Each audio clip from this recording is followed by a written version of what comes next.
Hey folks, 30-inch bows normally are not what I like. I normally like a bow to be a little bit longer. So I was kind of expecting 30-inch bow performance when I picked this one up. Started shooting it, however, and what I found out is I really like the way this bow shoots. All right, hey everybody, this is PJ Riley from Lancaster Archery out here with a brand new bow to tell you about. This is the PSE Mach 30 DS. So this is going to be PSE's flagship carbon bow for 2024. And this thing has several new features in it, features that we've seen on PSE bows as well before. And, you know, as I mentioned, this is a 30-inch axle-to-axle bow, which I generally don't prefer. I can't say I don't like them, but I generally prefer 33, 34 inches.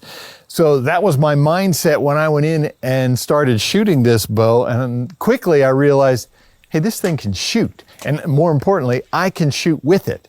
So I really like the way this bow shoots. What we'll tell you about this bow, again, 30 inches axle to axle. You're gonna have 6 1/8 inch brace height, 340 feet per second IBO speed rating. It is carbon, as we mentioned. So this bow without anything on it is gonna weigh 3.8 pounds. Before we get into the new stuff, let's talk about some things we already know about here. This bow is gonna be powered by PSE's EC2 cam. So this is a cam that employs a rotating module for adjusting draw length from 24.5 up to 30 inches. Also, as part of the module, you're going to have the adjustable let-off stop here, string stop. And this is going to be adjustable. There's going to be 3 positions. You're going to be able to go 80%, 85%, or 90%, which is where I have it now. So it just allows you to customize that cam to get it to feel the way you do. The EC2 cam, you know, is known for smooth draw, yet it still produces some serious speed. Great speeds from this bow. So the Mach 30 DS is going to be available in peak draw weights of 50, 60, 70. And for those of you folks out there, we know you like it, there will be an 80-pound version as well. And we do have built into it, of course, this is something PSE's been running on their bows the last 2 years. We do have the Easy 220 spacer system. So that's going to be these guys right here. This is going to be a spacer system. You're going to put this bow in a press, not necessarily press it. You just want to get the tension off the cables and off the axle. And then these spacers, you're just going to pop them off. So that's just super handy. You just got to get the pressure off the cables and off of the axle so that once you do pull the spacers out, you can slide that cam. That's what we're talking about here in tuning. With the Easy 220, you want to shift that cam left or right. You're going to do that with the spacers here. And it's called Easy 220 because a properly matched set, there are several different thicknesses, but you're going to get 2 that match. They're going to combined measure to 0.220 inches. Easy 220. So just a super simple tuning system to shift that cam left or right. PSE's been using that for a couple years. Also up here with the cam, PSE's axle system. So this is something PSE is especially proud of, and it does help with archers. So one of the issues that we have with compound bows are the cam bearings wearing out. And one of the main ways that happens is over tightening of the axle screws here.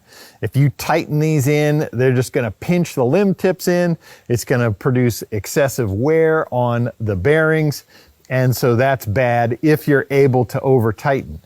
So PSE's axle system includes little metal inserts in here so that you can't over tighten the axle screws. So just a little extra security system there to prevent that bearing wear. We do have here precision bus tuning system. So what that does is your cable comes up and the bundle splits and winds around through this yoke here. In other words, it is not a floating yoke. This is the Mach 30 DS employs only 3 strings, your bowstring, 2 cables. This is not a separate piece. This is not its own little floating yoke system here. So that just allows you to do different things. One of the things it allows you to do is some micro yoke tuning. In other words, if you just have a little bit of a tear that you need to work out while you're paper tuning, you know, you can put a twist in one side, take a twist out of the other. You're just affecting that cam. Very small. It's not as big as when the yokes came out to the limb tips here, but it does allow you that opportunity to do it. Now, coming down, we do have PSE's limb vise pocket system. So first off, you're going to have nice wide limbs here. We've talked about that for years, about how more stable it is when you have wider limbs. So the limb vise pocket system, what PSE does is, this is the pivot point right here in your pocket. So the way the limb vise pocket works is it makes sure sometimes as you back this limb bolt out, you can have the front of the pocket shift. Well, PSE's locking system locks here, so it makes sure that this part of the pocket cannot shift regardless of where the limb bolt is.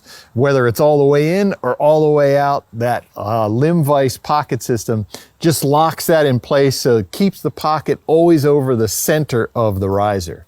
And then here's a feature that actually has been around for a couple years, but I just found out about myself. So this right here is the limb bolt anchor. This is a carbon bow, so obviously you got your limb bolt, it's going in through the carbon. This piece right here is actually what the bolt goes into, what it screws into. So that's the anchor. Well, these cups on the end here, you can use those, one of those press to release swivel systems, like for slings. You can use that and connect them. This is a receiver for that. I never knew that before. So if you want to connect a shoulder sling to this bow, or you want to connect it to your pack, you get one of those press and lock swivel systems. You can connect it right there. Learn something new every day. Now, we should talk about the riser. So this is a carbon riser, and this is made of what PSE calls their dead frequency carbon. It's a proprietary type of carbon that they've come up with that really handles vibration. We don't really have vibration. That's not quite the right term for carbon bows. It's more of a thump, the shock, the hand shock. This carbon soaks that up so that you don't feel a ton of that. You still feel some. This is a carbon bow, and you're still going to feel more thump in your hand than you will on an aluminum bow. But to what degree? You know, you go back a couple years and some of those carbon bows, you really felt that thump. Well, this dead frequency carbon that PSE has, it knocks down a lot of that thump so that you don't feel it quite as much. And then one thing that PSE is very proud of with their carbon riser right here, made in the USA. This carbon riser is made in the USA. PSE is very proud of that. They put the sticker on there, so we wanted to make sure we tell you about it as well. Okay, now we're coming down to some of the new features here. First off, you can see I have a Picatinny mounted sight here. That's a new feature on the Mach 30 DS. We do have the Picatinny rail built into the front of the riser so that if you want to use a pick mount sight, you can. You're still going to have your standard threaded holes on the side here for a normal sight, but if you like that streamlined system, you can add a pick mount sight. Working in conjunction with that, of course, we also have our dovetail. Now this is allows you to use one of those integrated rests, which is what we have here. We have a QAD integrated rest on here. On the carbon bow, this is not machined into the carbon.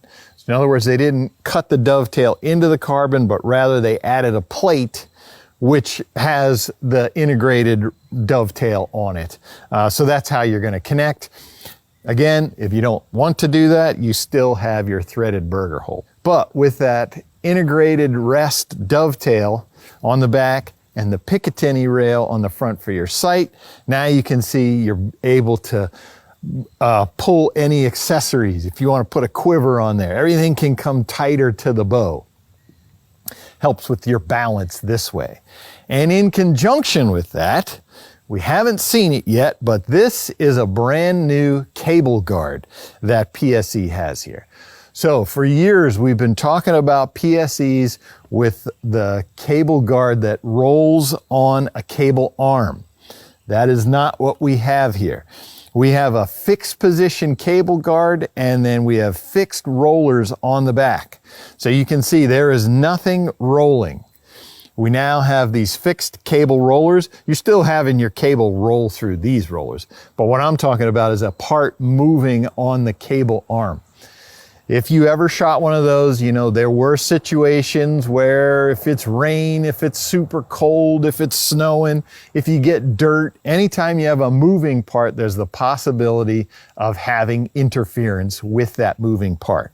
So they did away with that, and now you just have your fixed rollers back here. And Lonnie Workman, CEO of PSE, what he told me is they discovered that this new roller system here actually helps with cable wear and limb wear. It's easier on the cables, easier on the limbs. But what I wanted to mention is, as part of this, it kind of looks like a truss sort of system here for that fixed cable guard. PSE will have a proprietary quiver, their own quiver, that's going to mount directly to the cable arm. I haven't seen that before, where you have a quiver that mounts to the cable guard. And I haven't seen this quiver yet, but they tell me they have a special quiver that's going to be designed to mount right to the cable guard right there. So another quiver mount that we have is you're going to have a triangle up top here and down at the bottom. There are those two-piece quivers that mount to these triangles if you want to mount your quiver that way. And then, hey, we'll wait and see what this new quiver looks like that attaches to the cable guard. Now, coming down to the grip here. This is the grip that PSE's been running on their carbon bows the last couple years. It's just molded as part of the riser. And with this, the finish on this riser is kind of like a little bit like skateboard tape, I'll call it. Not quite as abrasive as that, but there is some texture to it. So on the grip, you know, there's already some texture that your hand can lock into, or they do have these threaded holes here, and there is a grip. The only one I know of is made by UltraView that you can screw on and attach to that if you want. It'll give you a little bit of a higher wrist. It's going to kick your palm up a little bit. So you can attach that on there if you prefer that as well. And if there's others on the market I don't know about, you could use those.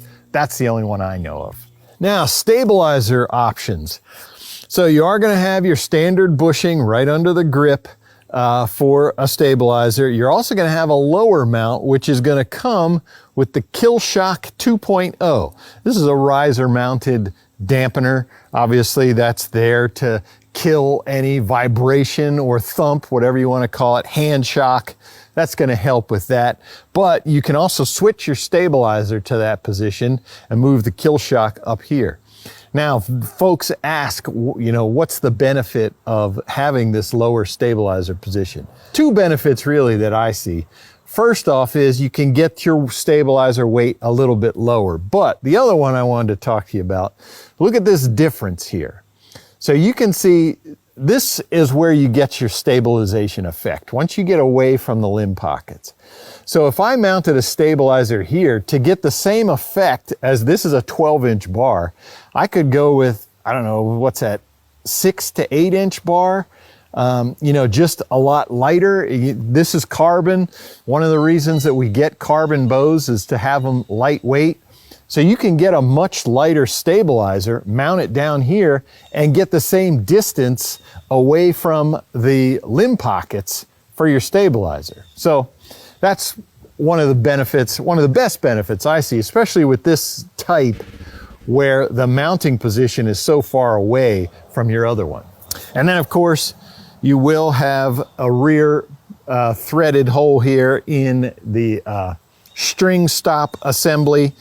You know, this is a piece of metal so that you can connect your side rod mount into there and run a side rod if you want to, or you can use the front. All right, so shooting the Mach 30 DS. As I mentioned, I usually prefer a longer bow, 33, 34 inches. My draw length is 29.5 inches, so you know the working theory is the closer you get to having an axle to axle that matches your draw length, that's when it's gonna start to feel unstable. That's the theory. However, I can tell you this one, I took it, set it up, got it tuned, started shooting it at 20 yards and was just pounding them all in the 10 ring over and over and over. Took it outside, started shooting it at 40, 50, 60 yards to see how it would do. A lot of times the 30-inch bows shooting at distance, I feel that I start to drift this way. I could fix that with stabilizers, but then you're defeating the purpose of carbon, having it light. But I didn't feel that with this bow. It just held nice, held on target. My pin wasn't dancing all over the place. I was just able to shoot it. Oh, that one busted a knock. I called Lonnie and told him, said, hey, I don't know what's going on here. I usually don't like 30-inch bows, but I like this one.